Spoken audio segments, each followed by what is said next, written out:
Hello friends, ചെമ്പനീർ പൂവിൻ്റെ പുതിയൊരു എപ്പിസോഡിലേക്ക് എല്ലാവർക്കും സ്വാഗതം. അപ്പോൾ ശ്രുതി എല്ലാവരോടായിട്ട് ചോദിക്കുന്നുണ്ട്, അച്ഛൻ്റെ പൈസ കൊണ്ട് ഞങ്ങൾ ഹണിമൂണിന് പോണതല്ലേ നിൻ്റെ കുഴപ്പം എന്ന് സച്ചിയോട് ചോദിക്കുന്നുണ്ട്. അപ്പോൾ ആ പൈസ ഞങ്ങൾ തിരിച്ച് തന്നാൽ പോരെ? എൻ്റെ ശമ്പളവും ശ്രുതിയുടെ ശമ്പളവും 10-ാം തീയതി ആകുമ്പോഴത്തേനും ഞങ്ങൾക്ക് കിട്ടും, ഞങ്ങളത് നിനക്ക് തിരിച്ചു തരാം, അതോടുകൂടി ആ പ്രശ്നം കഴിഞ്ഞില്ലേ എന്നിങ്ങനെ പറയുന്നുണ്ട് കേട്ടോ ശ്രുതി. അപ്പം ചന്ദ്ര പറയുന്നുണ്ട് ശ്രുതി പെട്ടു എന്നിങ്ങനെ മനസ്സിലിങ്ങനെ ചിന്തിക്കുന്നുണ്ട് കേട്ടോ. അപ്പോൾ സച്ചി പറയുന്നുണ്ട് അതിന് 10-ാം തീയതി എനിക്ക് ശമ്പളം കിട്ടിയിട്ട് വേണ്ടേ തരാമെന്ന് ഇങ്ങനെ ചോദിക്കുമ്പോൾ ശ്രുതി ഒരേപോലെ ഞെട്ടുന്നുണ്ട്. അത് കഴിയുമ്പോൾ സച്ചി പറയുന്നുണ്ട് ഇവൻ അതിന് ശമ്പളം കിട്ടിയിട്ട് വേണ്ടേ തരാൻ വേണ്ടിയിട്ട്. അപ്പോൾ ശ്രുതി ചോദിക്കുന്നുണ്ട് എന്താ അങ്ങനെ പറയാൻ? ശ്രുതിക്ക് ശമ്പളം കിട്ടാനായാലും എനിക്കും ശമ്പളം കിട്ടും അല്ലേ ശ്രുതി എന്ന് പറയുമ്പോൾ ശ്രുതി പെരുങ്ങുന്നുണ്ട് അതെ എനിക്ക് ശമ്പളം കിട്ടും. അപ്പോൾ സച്ചി പറഞ്ഞു എനിക്ക് ഇവനെ അറിയാത്തതുകൊണ്ട് ശ്രുതി ഇവൻ്റെ ശമ്പളമൊക്കെ പലപ്പോഴായി വാങ്ങിച്ചിട്ട് അവൻ ഫുഡ് അടിച്ച് കാണും എന്നൊക്കെ ഇങ്ങനെ പറയുമ്പോൾ ശ്രുതി അതിനെ നിഷേധിക്കുന്നുണ്ട് കേട്ടോ. അപ്പോൾ ചന്ദ്ര പറയുന്നുണ്ട് നിങ്ങൾ ആൻഡമാനിലേക്ക് പോകാൻ ഫ്ലൈറ്റ് ടിക്കറ്റ് ക്യാൻസൽ ചെയ്തേക്ക്, ആ ക്യാൻസൽ ചെയ്ത പൈസ അച്ഛൻ്റെ കയ്യിൽ ഏൽപ്പിച്ചേക്ക്, അച്ഛൻ്റെ പൈസ കൊണ്ടതല്ലേ നിങ്ങളത് പോകാമെന്ന് ഏൽപ്പിച്ചിട്ടുള്ളത്, അപ്പോൾ അത് അച്ഛൻ്റെ കയ്യിൽ തിരിച്ച് കൊടുത്തേക്ക്, അല്ലെങ്കിൽ നിങ്ങൾ പോകുന്നവരെ ഇവൻ നിങ്ങൾക്ക് സമാധാനം തരില്ല എന്നിങ്ങനെ സച്ചിയെ നോക്കിയിട്ട് ചന്ദ്ര ശ്രുതിയോടായിട്ട് പറയുന്നത് അമ്മ എന്തിനാ അത് ക്യാൻസൽ ചെയ്യിക്കുന്നത്, ഞങ്ങൾക്ക് കിട്ടുന്ന ശമ്പളം ഞങ്ങൾ കൊടുത്താൽ പോരെ എന്നിങ്ങനെ ശ്രുതി ചോദിക്കുന്നുണ്ട് കേട്ടോ. എന്നിട്ട് ചന്ദ്ര പറയുന്നുണ്ട് നിങ്ങളിപ്പോൾ എന്തായാലും നാഗാലാൻഡിലേക്ക് പോകണ്ട, കുറേ വെള്ളമുള്ള ഒരു സ്ഥലമില്ലേ എന്നാലും നമ്മൾ കണ്ടതെന്നൊക്കെ പറയുമ്പോൾ ശ്രുതി പറയുന്നുണ്ട് വെനീസ് അതിലേക്ക് പോയാൽ മതി, സുന്ദരമായ സ്ഥലമാണ് അതെന്നൊക്കെ ഇങ്ങനെ പറയുന്നുണ്ട് കേട്ടോ. അപ്പോൾ സച്ചി പറയുന്നുണ്ട് അതെ അവൻ്റെ സ്വന്തം കാശ് കൊണ്ട് അവൻ നാഗാലാൻഡിലേക്കോ വെണ്ണീറിലേക്കോ എങ്ങോട്ട് വേണമെങ്കിലും പൊക്കോട്ടെ, അത് എല്ലാവരുടെ കാശ് കൊണ്ട് അങ്ങനെ പോകണ്ടാവുമെന്നിങ്ങനെ പറയുന്നുണ്ട്. അപ്പോൾ രേവതി സച്ചിയെ തിരുത്തി കൊടുക്കുന്നുണ്ട്, സച്ചിയേട്ടാ വെണ്ണീറല്ല വെന്നീസ്, എന്ത് കുന്തെങ്കിലും ആവട്ടെ, അത് അവൻ്റെ സ്വന്തം കാശ് കൊണ്ട് പോയാൽ മതി, അച്ഛൻ സമ്പാദിച്ച കാശ് കൊണ്ട് അവൻ അങ്ങനെ പോകണ്ടെന്ന് വീണ്ടും സച്ചി പറയുന്നുണ്ട്. അങ്ങനെ ശ്രുതി എല്ലാവരോടായിട്ട് ശ്രുതിയോട് പറയുന്നുണ്ട് അമ്മ പറഞ്ഞത് ശരി, ടിക്കറ്റ് ക്യാൻസൽ ചെയ്തിട്ട് ആ പൈസ ഇപ്പം തന്നെ അച്ഛനെ ഏൽപ്പിക്കാൻ പറയുന്നുണ്ട് കേട്ടോ. അപ്പോൾ സച്ചി ഇങ്ങനെ അതന്നെയെന്ന് ഇങ്ങനെ പറയുന്നുണ്ട്. അപ്പം അച്ഛൻ പറഞ്ഞത് വേണ്ട മോളെ നിങ്ങൾ ആഗ്രഹിച്ചതല്ലേ, നിങ്ങൾ അത് പൊക്കോളാൻ പറയുമ്പോൾ വേണ്ട എങ്കിൽ സ്വന്തം കാശ് കൊണ്ട് പോകുന്നതാണ് നല്ലത്, ഈ പൈസ തിരിച്ച് തരാമെന്നിങ്ങനെ പറയുന്നുണ്ട്. അപ്പോൾ ശ്രുതിക്ക് അതൊരു ഇഷ്ടം പോലെ തോന്നുന്നുണ്ട് കേട്ടോ. ഇത് പറഞ്ഞ് ശ്രുതി മുകളിലോട്ട് പോകുന്നുണ്ട്. അപ്പോൾ സച്ചി പറഞ്ഞു ആ പെണ്ണിന് പൗഡർ ഇടത്തി പോവാണോ, ആ പെണ്ണിന് കുറച്ച് നാണോ മാനമെങ്കിലും ഉണ്ട്, അച്ഛൻ നമുക്കൊരു കാര്യം ചെയ്താലോ, അതിൻ്റെ തലത്തോട്ട് സത്യം ചെയ്യിപ്പിച്ചിട്ട് ഇവൻ 50 ലക്ഷം തന്നില്ല, 1 ലക്ഷം തന്നില്ല, എന്നാൽ പിന്നെ സത്യം ചെയ്യിപ്പിച്ചാൽ 1 ലക്ഷമെങ്കിലും തന്നാലോ എന്നിങ്ങനെ പറയുന്നുണ്ട് കേട്ടോ അച്ഛനോട്. അപ്പോൾ അച്ഛൻ പറയുന്നുണ്ട് വേണ്ട സച്ചി നീ അതിനൊന്നും നിൽക്കണ്ടെന്നിങ്ങനെ പറയുന്നുണ്ട് കേട്ടോ. അപ്പോൾ അച്ഛൻ പറയുന്നുണ്ട് രേവതി നീ ഇവനെയും കുട്ടി അകത്തേക്ക് പോയേ എന്നിങ്ങനെ പറയുന്നുണ്ട്. അപ്പോൾ സച്ചി പറഞ്ഞത് അച്ഛൻ ഈ വീട്ടിലൊരു പ്രശ്നം ഉണ്ടാകാൻ പാടില്ല കേട്ടോ, അങ്ങനെ ഉണ്ടെങ്കിൽ നേരത്തെ കൂട്ടി എന്നോട് പറയണം കേട്ടോ എന്നിങ്ങനെ പറയുന്നുണ്ട് കേട്ടോ. കഴിഞ്ഞ് സച്ചിയെ രേവതിയും കൊണ്ട് മുകളിലേക്ക് പോകുമ്പോൾ ശ്രുതി ബാക്കിൽ കൂടെ ചെല്ലുമ്പോൾ അവൻ്റെ ഒരു ആൻഡമാൻ എന്നിങ്ങനെ പറയുന്നുണ്ട് കേട്ടോ. അപ്പോൾ ശ്രുതി നേരെ തിരിച്ച് വന്നിട്ട് ആൻഡമാനിലേക്ക് പിന്നെയും പോകാമല്ലോ എന്നിങ്ങനെ പറയുന്നുണ്ട് കേട്ടോ. അത് കേട്ടിട്ട് അച്ഛൻ ചിരിക്കുന്നുണ്ട് കേട്ടോ. അത് കഴിഞ്ഞിട്ട് പിന്നെ കാണിക്കുന്നത് ശ്രുതി എന്തോ ആലോചിച്ച് ഇങ്ങനെ ടെൻഷനായി നിൽക്കുന്നുണ്ട്. അവിടേക്ക് ചന്ദ്ര വന്നിട്ട് ചോദിക്കുന്നുണ്ട് എന്താ മോനെ നീ ആലോചിക്കുന്നതെന്ന് ഇങ്ങനെ ചോദിക്കുമ്പോൾ ശ്രുതി പറയുന്നുണ്ട് ഞാൻ ഒരു 10 കോടി ബിസിനസ് ചെയ്യുന്നതിനെ കുറിച്ചിട്ട് ആലോചിക്കാൻ. അപ്പോൾ ചന്ദ്ര സന്തോഷത്തോടെ ചോദിക്കുന്നുണ്ട് അതേ മോനെ എന്നിങ്ങനെ ചോദിക്കുന്നുണ്ട് അമ്മേ 10 പൈസയുടെ ഇത് എടുക്കാൻ ഇതില്ല പിന്നെയാണ് 10 കോടി അമ്മ ഒന്നും മിണ്ടാണ്ട് എന്നിങ്ങനെ പറയുന്നുണ്ട് കേട്ടോ. ശ്രുതി പറയുന്നുണ്ട് കിട്ടുന്ന ജോലിയുടെ വരുമാനത്തിൽ നിന്നിട്ട് വീട്ടു ചിലവിനുള്ള പൈസ കൊടുക്കണം എന്നാണ് ശ്രുതി പറഞ്ഞിട്ടുള്ളത്. പിന്നെ ഫ്ലൈറ്റ് ടിക്കറ്റ് ബുക്ക് ചെയ്തതിൽ ആ പൈസ തിരിച്ച് കൊടുക്കണം എന്നാണ് പറഞ്ഞിട്ടുള്ളത്. എന്ത് ചെയ്യണമെന്ന് അറിയാത്തൊരു അവസ്ഥയിൽ അമ്മ ഞാനെന്നിങ്ങനെ പറയുന്നുണ്ട് ശ്രുതി. അങ്ങനെ ചന്ദ്ര പറയുന്നുണ്ട് അതേ വാങ്ങിച്ച കാശല്ല എടുത്ത കാശാന്നിങ്ങനെ പറയുന്നുണ്ട് കേട്ടോ. അപ്പോൾ ശ്രുതി പറയുന്നുണ്ട് കുറച്ച് നാൾ ആൻഡമാനിൽ പോയി ഒന്ന് റിലാക്സ് ആവാമെന്നൊക്കെ വിചാരിച്ചത്, അതിൻ്റെ ഇടയിൽ സച്ചി കയറി കുറേ അലമ്പാക്കിയതെന്ന് ഇങ്ങനെ പറയുന്നുണ്ട് കേട്ടോ. അപ്പോൾ ചന്ദ്ര പറയാം അത് എൻ്റെ കുഴപ്പമില്ല നിൻ്റെ കുഴപ്പമില്ല അതൊന്നും ഇങ്ങനെ ശ്രുതിയെ കുറ്റപ്പെടുത്തുന്നുണ്ട് കേട്ടോ. ചന്ദ്ര ചോദിക്കുന്നുണ്ട് നിനക്ക് ശമ്പളം കിട്ടുമെന്നത് ശ്രുതിക്ക് കിട്ടുന്ന ശമ്പളം കൂടി 1 ലക്ഷം രൂപ തിരിച്ച് കൊടുക്കാമെന്നല്ലേ നീ വാക്ക് പറഞ്ഞിട്ടുള്ളത്, നിനക്ക് എവിടെ നിന്നാടാ ശമ്പളം എന്നിങ്ങനെ ചോദിക്കുന്നുണ്ട് കേട്ടോ. എന്നെ രക്ഷപ്പെടുത്താൻ വേണ്ടിയാണ് ഞാൻ അങ്ങനെ ഒരു കള്ളം പറഞ്ഞത്, ഫിനാൻസുകാർ കിടന്നിട്ട് അവർക്ക് കൊടുക്കേണ്ട പൈസ നീ എടുത്ത് അടിച്ച് മാറ്റി കൊണ്ടുപോയെന്ന് ഇങ്ങനെ ശ്രുതിയെ കുറ്റപ്പെടുത്തുന്നുണ്ട് കേട്ടോ. എന്നോട് പറയാണ്ട് ഓരോ കാര്യങ്ങൾ ചെയ്യുമ്പോൾ ഇത് അബദ്ധം പറ്റുന്നത്, എന്നോട് പറയായിരുന്നെങ്കിൽ ഞാൻ നിനക്ക് എന്തെങ്കിലും ചെയ്ത് തരുമായിരുന്നല്ലോ എന്നിങ്ങനെ പറയുന്നുണ്ട്. അപ്പോൾ ശ്രുതി പറഞ്ഞു അമ്മ ടിക്കറ്റ് എടുക്കാൻ വേറൊരു മാർഗവും ഇല്ലാണ്ടായപ്പോഴാണ് ഞാൻ ആ പൈസ എടുത്തതെന്ന് ഇങ്ങനെ പറയുന്നുണ്ട് കേട്ടോ. കാശ് ഞാൻ എടുത്തതെന്ന് അമ്മയോട് പറയുന്നത് ഞാൻ പലവട്ടം ചിന്തിച്ചതാണ്, പക്ഷേ അതിൻ്റെ ഇടയിലാണ് അമ്മ ശരത്തിനെ കുറ്റവാളിയാക്കിയത്. പിന്നെ ശ്രുതി എൻ്റെ അടുത്ത് ഉള്ളതുകൊണ്ട് പിന്നെ എനിക്ക് ഞാനെടുത്തതെന്ന് പറയുമ്പോൾ എനിക്കതൊരു നാണക്കേടായിട്ട് തോന്നിയെന്ന് ഇങ്ങനെ പറയുമ്പോൾ ചന്ദ്ര എന്നിട്ട് ഇങ്ങനെ തലാട്ടുന്നുണ്ട് കേട്ടോ. ചന്ദ്ര പറയുന്നുണ്ട്, എല്ലാത്തിനും കാരണമുണ്ടാവും നിനക്ക്. നീ കാരണം ആ പൂ കെട്ടുന്ന കുടുംബത്തോട് തല കുനിക്കേണ്ടി വന്ന് എനിക്കിന്നിങ്ങനെ ചന്ദ്ര പറയുന്നുണ്ട് കേട്ടോ. അവന് മുമ്പിൽ ഞാൻ ആകെ നാണം കേട്ടോ. അവർ വായിലിരിക്കുന്നതൊക്കെ കേട്ടത് നീയും കേട്ടതല്ലേ എന്നിങ്ങനെ ശ്രുതിയോട് ചോദിക്കുന്നുണ്ട്. അപ്പോൾ ശ്രുതി പറഞ്ഞു, ഞാൻ എന്താ അമ്മ ചെയ്യുന്നത്, എൻ്റെ സമയം മോശമാണ്, ഞാൻ പിന്നെ എന്താ ചെയ്യാന്നൊക്കെ ഇങ്ങനെ ശ്രുതി പറയുന്നുണ്ട് കേട്ടോ. അപ്പം ചന്ദ്ര പറഞ്ഞു, നീ കാരണം ഇപ്പം എൻ്റെ സമയം കൂടി മോശമാവാന്ന് പറയുന്നുണ്ട് കേട്ടോ. എന്തെങ്കിലും ചെയ്യണം, ശ്രുതി പറഞ്ഞിട്ടുണ്ട്, ശമ്പളം കിട്ടുന്നതിൻ്റെ പകുതി വീട്ടു ചിലവിനായി ഇതാക്കണം, നീ എന്ത് മാർഗ്ഗം കണ്ടിട്ടില്ല എന്നിങ്ങനെ ചോദിക്കുന്നുണ്ട് ശ്രുതിയോട്. അപ്പോൾ ശ്രുതി പറയും, അമ്മ എന്ത് ചെയ്യാനാ, അതാ ഞാനും ഇപ്പോൾ ആലോചിക്കുന്നു, അമ്മ എന്തെങ്കിലും ഒരു മാർഗ്ഗം കാണുന്നുണ്ട്. ചന്ദ്രയുടെ കൈമ കയറി പിടിക്കും, വിട്രാന്നിങ്ങനെ പറയുന്നുണ്ട് കേട്ടോ ചന്ദ്ര. അപ്പോൾ ശ്രുതി പറയുന്നുണ്ട്, ജോലി പോയി എന്നുള്ള കാര്യം ശ്രുതിയോട് പറയട്ടെ അമ്മയെന്ന് ഇങ്ങനെ പറയുമ്പോൾ, അപ്പം എന്തായാലും ശ്രുതി വിചാരിക്കും നീ തന്നെയാണ് ആ പൈസ കട്ടതെന്ന് ഇങ്ങനെ പറയട്ടോ. പിന്നെ ഞാൻ എന്താ ചെയ്യേണ്ടത് അമ്മയെന്ന് ഇങ്ങനെ ചോദിക്കുന്നുണ്ട് കേട്ടോ ശ്രുതിയോട് ചന്ദ്ര പറയുന്നുണ്ട്, നീ ഒരു കാര്യം ചെയ്യ്, ഫ്ലൈറ്റ് ടിക്കറ്റ് ക്യാൻസൽ ചെയ്തിട്ട് ആ പൈസ എനിക്ക് വാങ്ങിച്ചു കൊണ്ട് തായോ, ഞാൻ ആ പലിശക്കാർക്ക് കൊടുക്കട്ടെ. 1,00,000-ന് ഇത്രയും ഭൂകമ്പം ഉണ്ടായിട്ടുണ്ടെങ്കിൽ പിന്നെ അതിന് വലിയ പ്രളയം ഇവിടെ ഉണ്ടാവുക, അറിഞ്ഞ് വീട് പണയപ്പെടുത്തിയിട്ടാണ് ഞാൻ ഈ വക പരിപാടിയൊക്കെ ചെയ്തതെന്ന് ഇവിടെ അറിഞ്ഞിട്ടുണ്ടെങ്കിൽ പിന്നെ ഞാൻ ഈ വീട്ടിൽ ജീവനോടെ ഉണ്ടാവില്ല എന്നിങ്ങനെ ചന്ദ്ര ശ്രുതിയോടായിട്ട് പറയുന്നുണ്ട് കേട്ടോ. അപ്പോൾ ശ്രുതി പറയുന്നുണ്ട്, അമ്മേ ഞാൻ ഈ ടിക്കറ്റ് ക്യാൻസൽ ചെയ്ത് പൈസയും തിരിച്ച് വാങ്ങിച്ച 1,00,000 രൂപ അമ്മയ്ക്കും തരാം, ഫിനാൻഷ്യൽ കൊണ്ടടക്കുകയും ചെയ്യും, അതോടെ അമ്മയുടെ പ്രശ്നം മാറും.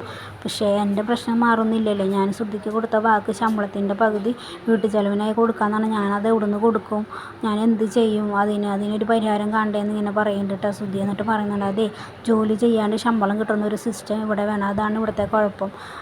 സർക്കാർ കുറേ ഡിഗ്രിയുള്ള ആൾക്കാർക്ക് വെറുതെ ശമ്പളം കൊടുക്കണ ഒരു സിസ്റ്റം ഉണ്ടായാൽ അതായിരിക്കും നല്ലത് ഇങ്ങനെ ഓർമ്മ ചന്ദ്ര. നീ എന്നെ കൊണ്ടൊന്നും പറയിപ്പിക്കരുതിട്ടാന്ന് ഇങ്ങനെ പറയുന്നുണ്ട് കേട്ടോ ശ്രുതിയോട്. അങ്ങനെ ചന്ദ്ര പറയുന്നുണ്ട്, ജോലി ഇല്ലയെന്ന് അങ്ങനെ ശ്രുതി അറിഞ്ഞാൽ പ്രശ്നമാവും, അപ്പം നീ ശ്രുതിയുടെ ഒരു കാര്യം പറഞ്ഞാൽ മതി, കാർ ഷോപ്പിൽ ഷോറൂമിനെക്കാട്ടിയും ശമ്പളം കൂടുതൽ കിട്ടിയപ്പോൾ വേറെ ജോലിക്ക് കയറിയെന്ന് അങ്ങനെ പറഞ്ഞാൽ മതി എന്ന് പറയുന്നുണ്ട് കേട്ടോ. അപ്പോൾ ശ്രുതി പറയുന്നുണ്ട്, ഞാൻ എവിടെയെങ്കിലും ചെന്നിട്ടുണ്ടെങ്കിൽ എനിക്ക് ജോലി കിട്ടണ്ടേ, ഞാൻ അന്വേഷിക്കാണ്ടല്ലോ ചെല്ലുമ്പോൾ വേറെ കുറേ അലവലാതി ക്വസ്റ്റ്യനുകൾ കുറേ ആൾക്കാർ ഇങ്ങനെ ഇൻ്റർവ്യൂവിന് ചോദിക്കും, അപ്പോൾ ഒന്നും അറിയാത്ത ആൾക്കാരാക്കാന്ന് ഇങ്ങനെ പറയും കേട്ടോ. പിന്നെ എനിക്ക് ആരെങ്കിലും ജോലി തരണ്ടേ എന്നൊക്കെ ഇങ്ങനെ അമ്മയും മോനും നിന്ന് സംസാരിക്കുന്നുണ്ട്. അങ്ങനെ ശ്രുതി പറയുന്നുണ്ട്, അമ്മ നല്ല ജോലി ഞാൻ അന്വേഷിക്കുന്നുണ്ട്, അത് കിട്ടാതെ വരയ്ക്കും തൽക്കാലം അമ്മ എന്നെ ഒന്ന് സഹായിക്കണം, എനിക്ക് കുറച്ച് പൈസ തന്ന് സഹായിക്കണം, ശ്രുതിയുടെ കയ്യിൽ കൊടുക്കാൻ വേണ്ടിയിട്ടാണ്, എനിക്ക് ജോലി കിട്ടിയ ശമ്പളത്തിൻ്റെ പകുതിയാണെന്നിട്ട് കൊടുക്കാൻ വേണ്ടിയിട്ടാണെന്ന് ഇങ്ങനെ പറയുന്നുണ്ട്. പിന്നെ അടുത്ത മാസമല്ലേ അപ്പോൾ നമുക്ക് അപ്പോഴേക്കും എന്തെങ്കിലും അഡ്ജസ്റ്റ് ചെയ്യാമല്ലോ എന്നിങ്ങനെ പറയുന്നുണ്ട് കേട്ടോ. ശ്രുതിയുടെ വാക്ക് കേൾക്കുമ്പോൾ ചന്ദ്ര പറയുന്നുണ്ട്, നിന്നെ ഞാനില്ലേ പുതിയ ജോലി കണ്ടുപിടിച്ചിട്ട് മര്യാദക്ക് പോയില്ലെങ്കിൽ നിന്നെ ഞാൻ എന്തെങ്കിലും ചെയ്യുന്നു പറഞ്ഞിട്ട് ചന്ദ്ര ദേഷ്യത്തോട് കൂടിയിട്ട് അങ്ങോട്ട് പോകുന്നുണ്ട് കേട്ടോ. അപ്പോൾ ശ്രുതി പറയുന്നുണ്ട്, അമ്മ വരെ എന്നെ വെറുക്കാൻ തുടങ്ങി, ഇനി എവിടുന്ന് കിട്ടും എനിക്ക് ഈ ശമ്പളം എന്നിങ്ങനെ ചോദിക്കുന്നുണ്ട് കേട്ടോ. അത് കഴിഞ്ഞിട്ട് പിന്നെ കാണിക്കുന്നത് ശ്രീകാന്തിനെയും വർഷയുമാണ്. ശ്രീകാന്ത് ഇങ്ങോട്ട് വരുമ്പോൾ വർഷ ഓടിച്ചെന്ന് കെട്ടിപ്പിടിക്കുന്നുണ്ട് കേട്ടോ. അപ്പോൾ ശ്രീകാന്ത് വയ്ക്കുന്നുണ്ട്, എന്തീ കാണിക്കുന്നതെന്ന് ഇങ്ങനെ ചോദിക്കുമ്പോൾ വർഷ പറയുന്നുണ്ട്, അതിനെന്താ ഞാൻ കെട്ടിപ്പിടിച്ചല്ലോ, ഉമ്മൊന്നും തന്നില്ലല്ലോ എന്നിങ്ങനെ പറയുന്നുണ്ട്. അപ്പോൾ ശ്രീകാന്ത് പറയുന്നുണ്ട്, അതൊരു പ്രാവശ്യം തന്നല്ലോ അത് മതി എന്ന് പറയുന്നുണ്ട്. പിന്നെ രണ്ടാളും ചിരിച്ചിട്ട് അവിടെ റെസ്റ്റോറൻറ്റിൽ ഇരിക്കുന്നുണ്ട് കേട്ടോ. അങ്ങനെ വർഷയോട് ശ്രീകാന്ത് ചോദിക്കുന്നുണ്ട്, എന്തുട്ടാ കഴിക്കാൻ വേണ്ടതെന്ന് പറയുമ്പോൾ ഞാൻ വീട്ടിൽ നിന്ന് കഴിച്ചിട്ടാണ് വേണം, അത് പറഞ്ഞാൽ പറ്റില്ല, എന്തെങ്കിലും ഒന്ന് കഴിക്കണം എന്ന് പറയുന്നുണ്ട്. അപ്പോൾ എബിനെ വിളിച്ചിട്ട് പറഞ്ഞിട്ട്, ഏട്ടാ എബി ഒരു ചോക്ലേറ്റ് കേക്ക് കൊണ്ടുവരാൻ പറയുന്നുണ്ട് കേട്ടോ. അങ്ങനെ ശ്രീകാന്ത് വർഷയ്ക്കരികിലേക്ക് ഇരുന്നിട്ട് ചോദിക്കുന്നുണ്ട്, എന്നോടുള്ള അടുപ്പം കാരണം നിൻ്റെ വീട്ടിൽ അച്ഛനമ്മയും പ്രശ്നം ഉണ്ടാക്കുന്നുണ്ടോ എന്ന് ചോദിക്കുന്നുണ്ട് കേട്ടോ. അപ്പോൾ വർഷ പറയും, ഇല്ല അവർ കെട്ടിപ്പിടിച്ച് ഉമ്മ തരുന്നുണ്ടെന്ന്, ആര് പ്രശ്നം ഉണ്ടാക്കിയാലും എനിക്കതൊരു പ്രശ്നമല്ല എന്നിങ്ങനെ പറയുന്നുണ്ട് കേട്ടോ വർഷ.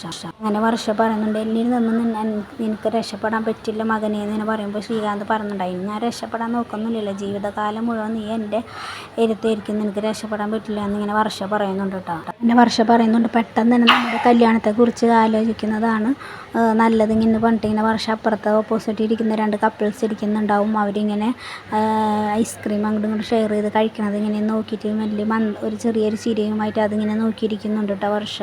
അത് കഴിഞ്ഞിട്ട് ശ്രീകാന്തും അങ്ങോട്ട് നോക്കിയിരിക്കുന്നുണ്ട് കേട്ടോ. അപ്പം എന്നിട്ട് ശ്രീകാന്ത് ചോദിക്കുന്നുണ്ട്, അവർ രണ്ടുപേരും ആരായിട്ടാണ് നിനക്ക് തോന്നുന്നതെന്ന് ഇങ്ങനെ വർഷയോട് ചോദിക്കുമ്പോൾ വർഷ എന്ത് ചെയ്യും, ശ്രീകാന്തിൻ്റെ നെഞ്ചിലേക്ക് ഷട്ടിലായിട്ട് പിടിച്ച് ചാഞ്ഞിരുന്നിട്ട് പറയും, അവർ കാമുകന്മാരാണ്, ഭാര്യ ഭർത്താക്കന്മാരല്ല, താലിയൊന്നുമില്ല, അവർ ഇതുപോലെ നിന്നെ. അപ്പോൾ ശ്രീകാന്ത് പറയുന്നുണ്ട്, ഓ നീ ഭയങ്കരയാണല്ലോ, നിനക്കിതൊക്കെ പെട്ടെന്ന് കണ്ടുപിടിക്കാൻ പറ്റുമല്ലോ എന്നിങ്ങനെ പറയുമ്പോൾ, ഇതുപോലെ നീ എന്ത് തെറ്റ് ചെയ്താലും ഞാൻ കണ്ടുപിടിക്കുന്നു ഇങ്ങനെ വർഷ പറയുന്നുണ്ട് കേട്ടോ. അപ്പോൾ അപ്പോൾ പറയുന്നുണ്ട് അവർ കാമുകന്മാരൊന്നല്ല, അവരിവിടെ സ്ഥിരം വരുന്ന കസ്റ്റമറാണ്, അവർ ലിവിങ് ടുഗദറാണ് എന്നിങ്ങനെ ശ്രീകാന്ത് പറയുന്നുണ്ട് കേട്ടോ. എന്നിട്ട് വർഷയോടായിട്ട് ചോദിക്കുന്നുണ്ട്, ഈ ലിവിങ് ടുഗദറിനെ പറ്റിയിട്ട് നിനക്ക് എന്താ അഭിപ്രായം എന്നിങ്ങനെ ചോദിക്കുന്നുണ്ട് കേട്ടോ ശ്രീകാന്ത് വർഷയോടായിട്ട് ചോദിക്കുന്നുണ്ട് അഭിപ്രായം എന്താണെന്ന് ഇങ്ങനെ ചോദിക്കുമ്പോൾ വർഷ പറയാം അതൊക്കെ ഓരോരുത്തരുടെ താല്പര്യം പോലെ ഇരിക്കും. പിന്നെ ലിവിങ് ടുഗദർ ആകുമ്പോൾ കുറച്ചും കൂടി ബെറ്ററാണ്. കല്യാണം കഴിച്ച് ജീവിക്കുമ്പോൾ ഒരു സ്വാതന്ത്ര്യക്കുറവുണ്ടാവും. പിന്നെ ഇപ്പോഴത്തെ ആ സ്നേഹം പിന്നീട് ഉണ്ടാവില്ല. അവിടെ പിന്നെ ജീവിതത്തിൽ ഒരുപാട് പ്രശ്നങ്ങളുണ്ടാവും എന്നൊക്കെ ഇങ്ങനെ വർഷ പറയുന്നുണ്ട് കേട്ടോ. അപ്പോൾ ശ്രീകാന്ത് പറയുന്നുണ്ട്, അപ്പോൾ ലിവിങ് ടുഗദറിൽ എന്ത് പ്രശ്നങ്ങളൊന്നും ഉണ്ടാവില്ലേ? അപ്പോൾ വർഷ പറയുന്നുണ്ട്, പ്രശ്നങ്ങളുണ്ടാവില്ല, അതിനൊരു ബൗണ്ടറി ഉണ്ട്, അതുപോലെ തന്നെ അതിലൊരു ഫ്രീഡവും ഉണ്ട്. അപ്പോൾ കുറച്ചും കൂടി ബെറ്ററായിട്ട് എനിക്ക് തോന്നുന്നത് അതാണെന്നിങ്ങനെ വർഷ പറയുന്നുണ്ട്. അപ്പോൾ ശ്രീകാന്ത് പറയുന്നുണ്ട്, ഓ നീ സപ്പോർട്ട് ചെയ്യുന്നത് ലിവിങ് ടുഗദറിനെയാണല്ലേ എന്നിങ്ങനെ ചോദിക്കുന്നുണ്ട് കേട്ടോ. അപ്പം നിനക്ക് ലിവിങ് ടുഗദർ ആയി ഇരിക്കാനല്ലേ അച്ഛനും അമ്മയും പേടിച്ചിട്ടാണെന്ന് നോക്കുമ്പോൾ ലിവിങ് ടുഗദർ ആവണമെന്ന് എനിക്കിഷ്ടമല്ല. അപ്പോൾ കല്യാണം കഴിഞ്ഞാൽ ഫ്രീഡം പോകുന്നു പറഞ്ഞിട്ട് അതൊക്കെ ഓരോരുത്തരുടെ കയ്യിലിരിപ്പ് പോലെ ആയിരിക്കും. പക്ഷെ എനിക്ക് അങ്ങനെ പറ്റില്ല. നിനക്ക് അങ്ങനെ അതിൻ്റെ മനസ്സിൽ അങ്ങനെ വല്ല ആഗ്രഹം ഉണ്ടെങ്കിൽ ഇപ്പോഴേ മാറ്റി വെച്ചേക്കാൻ ഇങ്ങനെ വർഷ പറയുന്നുണ്ട് കേട്ടോ ശ്രീകാന്തിനോടായിട്ട്.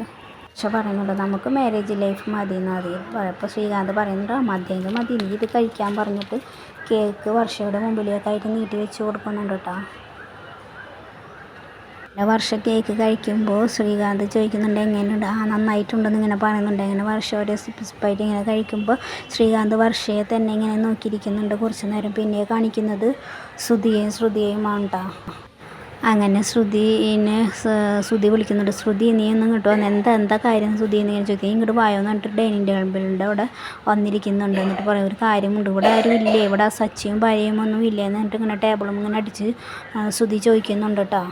അപ്പോഴേക്കും എല്ലാവരും വരുമ്പോൾ സച്ചി പണ്ടാടാ എന്തിനാണ് ഈ വിളിച്ച് പോകുന്നത്, എന്താടാ കാര്യം എന്നിങ്ങനെ ചോദിക്കുന്നുണ്ട് കേട്ടോ. എല്ലാവരും വരട്ടെ, എനിക്കൊരു പ്രധാനപ്പെട്ട കാര്യം പറയാമെന്നുണ്ടെന്നിങ്ങനെ ശ്രുതി പറയുന്നുണ്ട്. അപ്പോഴേക്കും അച്ഛനൊക്കെ വരുമ്പോൾ അച്ഛനോട് പറഞ്ഞു, അച്ഛാ ഈ വീട്ടിലുള്ളവർ എന്നെക്കുറിച്ച് എന്താ വിചാരിച്ചിരിക്കുന്നത്, കാശിന് വകയില്ലാത്തവന് ബുദ്ധി ഇല്ലാത്തവനൊക്കെ അല്ലേ എന്നിങ്ങനെ ശ്രുതി എണ്ണി ചോദിക്കുന്നുണ്ട് കേട്ടോ. ശ്രുതി ഇങ്ങനെ പറയുമ്പോൾ സച്ചി പറയും അതൊക്കെ ഉള്ളത് തന്നെയല്ലേ, അല്ലാണ്ട് പിന്നെ ഇല്ലാത്തതൊന്നല്ലല്ലോ എന്നിങ്ങനെ പറയുമ്പോൾ ശ്രുതി പറയാം ഒന്ന് പറയാൻ അനുവദിക്കും, ആര് ഇവൻ പറയണത് കേൾക്കാനും ഇവിടെ ആർക്കും നേരമില്ല എന്നിട്ട് സച്ചി ഇങ്ങനെ പോകുമ്പോൾ അച്ഛൻ പറയുന്നുണ്ട്, സച്ചി അവൻ പറയുന്നത് ഒന്ന് കേൾക്കാൻ പറയുന്നുണ്ട് കേട്ടോ. കാണിക്കാനല്ല ഞാൻ തരാൻ അവിടെ നിൽക്കണം. അപ്പോൾ അച്ഛൻ ചോദിക്കുക എന്തുകൊണ്ട് തരാൻ, അത് ഞാൻ കാശൊക്കെ മോഷ്ടിച്ചു എന്നല്ല പറയുന്നത്, കാശ് മുഴുവൻ ഞാൻ നിങ്ങൾക്ക് തരാനാണ് വെച്ചതെന്ന് പറയുന്നുണ്ട് കേട്ടോ ശ്രുതി. അപ്പോൾ എല്ലാവരും ആകെ അന്താളിച്ച് നോക്കുന്നുണ്ട്. അപ്പോൾ സച്ചി പറയടാ ഏട്ടാ ഭയങ്കര നീ ആ കാശ് ഒരിക്കലും തരൂല എന്നാണ് ഞങ്ങൾ വിചാരിച്ചിരിക്കണേന്ന് ഇങ്ങനെ സച്ചി പറയുന്നുണ്ട് കേട്ടോ.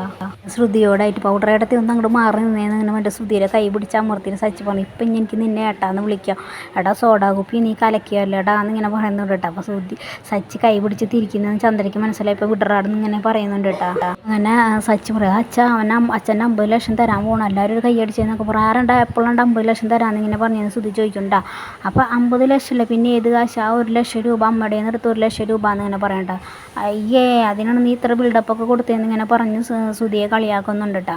അപ്പോൾ അച്ഛൻ പറയുന്നുണ്ട് ഇത്രയും ധൃതി എടുത്തിട്ട് അത് ക്യാൻസൽ ചെയ്യേണ്ടിയിരുന്നില്ല എന്നാണ്. അപ്പോൾ ശ്രുതി പറയും, ശ്രുതി അത് ക്യാൻസൽ ചെയ്തെന്ന് നോക്കിയാൽ അത് ക്യാൻസൽ ചെയ്തതിൻ്റെ പൈസ അതാണെന്ന് ഇങ്ങനെ പറയും കേട്ടോ. അത് ശ്രുതി ആഗ്രഹിച്ചതല്ലേ എന്നിങ്ങനെ അച്ഛനും പറയും കേട്ടോ. അച്ഛൻ അത് ഇവൻ്റെ ഭാര്യൻ്റെ ഇവൻ്റെ കാശ് എടുത്തിട്ട് പോട്ടെ, അല്ലാണ്ട് അച്ഛൻ്റെ കാശ് എടുത്തിട്ടല്ലേ അവൻ കൊണ്ടുപോകണ്ടേന്ന് ഇങ്ങനെ പറയുന്നുണ്ട് കേട്ടോ സച്ചി. അങ്ങനെ ശ്രുതി പറയുന്നുണ്ട് സച്ചിയോടായിട്ട് പൈസ തിരിച്ച് തന്നിട്ടുണ്ടെങ്കിൽ നിങ്ങളുടെ പ്രശ്നം തീരില്ലേ, അത് ശ്രുതി ഇപ്പോൾ കൊണ്ടുവന്നിട്ടുണ്ട്, അതോടുകൂടി ഈ പ്രശ്നം തീരുമല്ലോ എന്ന് പറയുമ്പോൾ രേവതി പറയുന്നുണ്ട് എങ്ങനെ പ്രശ്നം തീരില്ല, അതോടുകൂടി എങ്ങനെ തീരാനാ, ഈ പൈസ എടുത്തേണ്ട പിള്ളേ എൻ്റെ അനിയനെ എൻ്റെ വീട്ടുകാരെല്ലാവരെയും കള്ളന്മാരാക്കി, ഞങ്ങൾക്കുണ്ടായ നാണക്കേട് അത് മാറ്റി കളയാൻ പറ്റുമോ, ഈ നിങ്ങൾ എന്തൊക്കെ പറഞ്ഞത് എൻ്റെ അനിയനെ എടുത്തിട്ട് അപ്പോഴെങ്കിലും നിങ്ങൾക്ക് പറയാറുന്നില്ല, നിങ്ങളാണ് പൈസ എടുത്തതെന്നുള്ള കാര്യം നിങ്ങൾ പറഞ്ഞില്ല, എൻ്റെ അനിയനെ എല്ലാവരും മുമ്പിൽ വെച്ചിട്ട് നാണം കെടുത്തിയെന്നൊക്കെ ഇങ്ങനെ രേവതി പറയുന്നുണ്ട്. അതിനുള്ള കാര്യം കൂടി നിങ്ങൾ ചെയ്തിട്ട് അതൊന്നും നിങ്ങൾ പറഞ്ഞാൽ തീരൂല എന്നൊക്കെ ഇങ്ങനെ പറഞ്ഞിട്ട് രേവതി ദേഷ്യപ്പെടുന്നുണ്ട് കേട്ടോ. ഇത് കേട്ടിട്ട് സ്തംഭിച്ച് നിൽക്കുന്ന ചന്ദ്രയെയും ശ്രുതിയെയും മറ്റുള്ളവരെയും കാണിച്ചിട്ട് ഇന്നത്തെ എപ്പിസോഡ് കഴിയുന്നത്. ഹൈ ഫ്രണ്ട്സ്, ഇഷ്ടപ്പെട്ടാൽ ലൈക്ക് ചെയ്യുക, ഷെയർ ചെയ്യുക, സബ്സ്ക്രൈബ് ചെയ്യുക. പുതിയൊരു എപ്പിസോഡുമായി വരുന്നവരെ ബൈ ബൈ.